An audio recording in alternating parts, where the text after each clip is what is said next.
this whole concept of paying it forward? Do you know how that whole thing works? Yes. You do? Yeah, with like you pay for the car behind you at Starbucks. Right. If somebody in front of you paid for your drink, you're expected to pay for the drink of the person behind you. Mm-hmm. Right?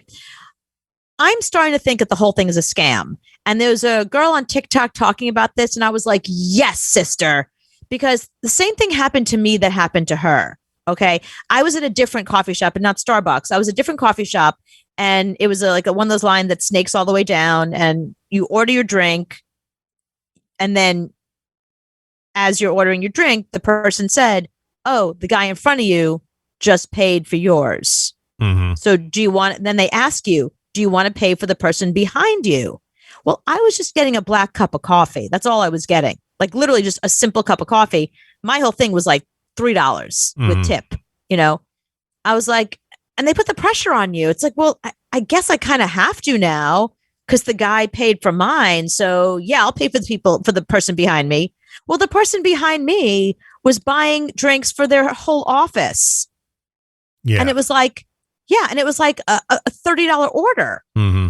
So now I got to pay $30 for the person behind me because the guy in front of me paid for my $3 cup of coffee. Yeah, that guy was an asshole that paid for your drink because now you have to pay for somebody else. Just don't pay then. I don't need your help.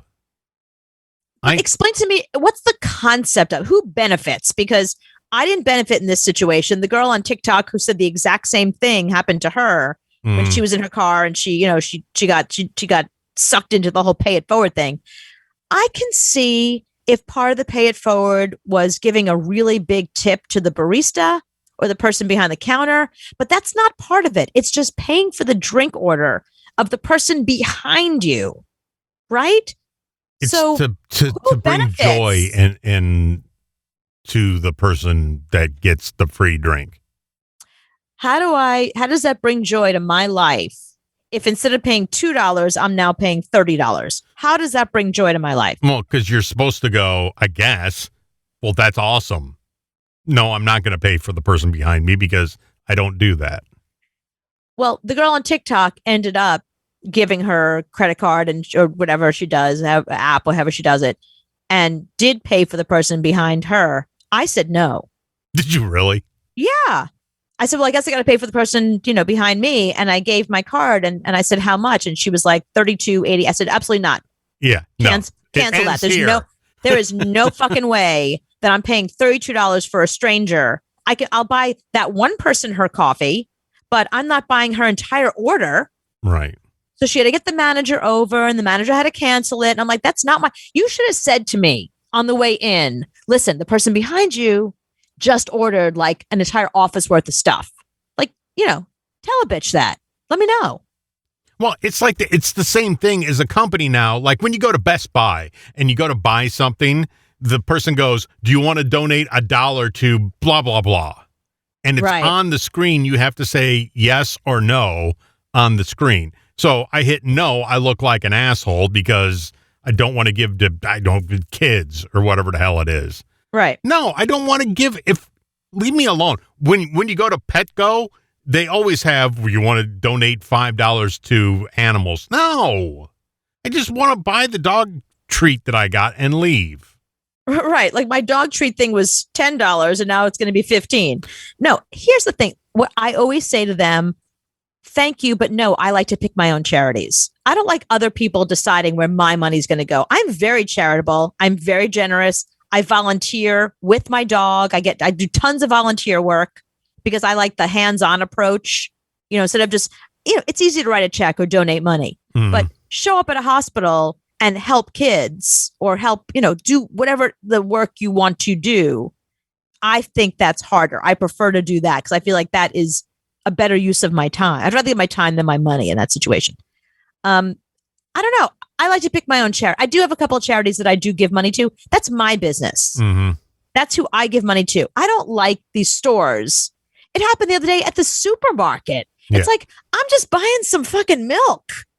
Now you're like, do I want to give to kids with cancer? So now I hate kids with cancer? No, I have other cancer charities that I give to. And if you, as a store, want to donate, feel free. Go ahead and donate. How much did you give? Right. There was somebody in a conference room that said, hey, let's go ahead and add that to everybody's thing to see if they want to raise money and it'll make us look good. No, I don't want that. Right. Then they can put on their mission statement, yeah, we raised $4 million last year for such and such a charity, for dogs with tails. Mm-hmm. Well, dogs with tails gets $3 from me. There you go. Right. But it's like, did you give the money or is that your customers who gave the money? Because if you gave nothing, then you really didn't give anything. See, that's the thing.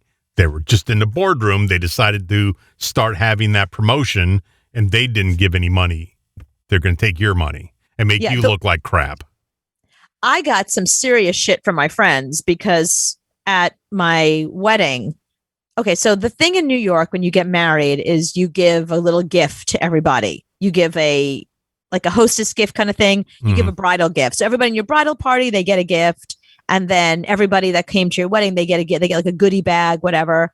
Well, my ex-husband now, but at the time we were really into Central Park. That was our thing. We gave a lot of money to Central Park Conservancy. Our whole idea was to when we die, we're going to buy a couple of benches and put our name on it in memory of. That was our whole thing.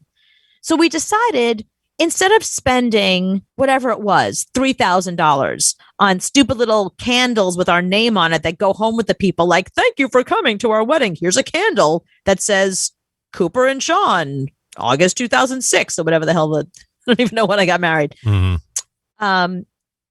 We donated that money to the Central Park Conservancy in the name of all of our guests.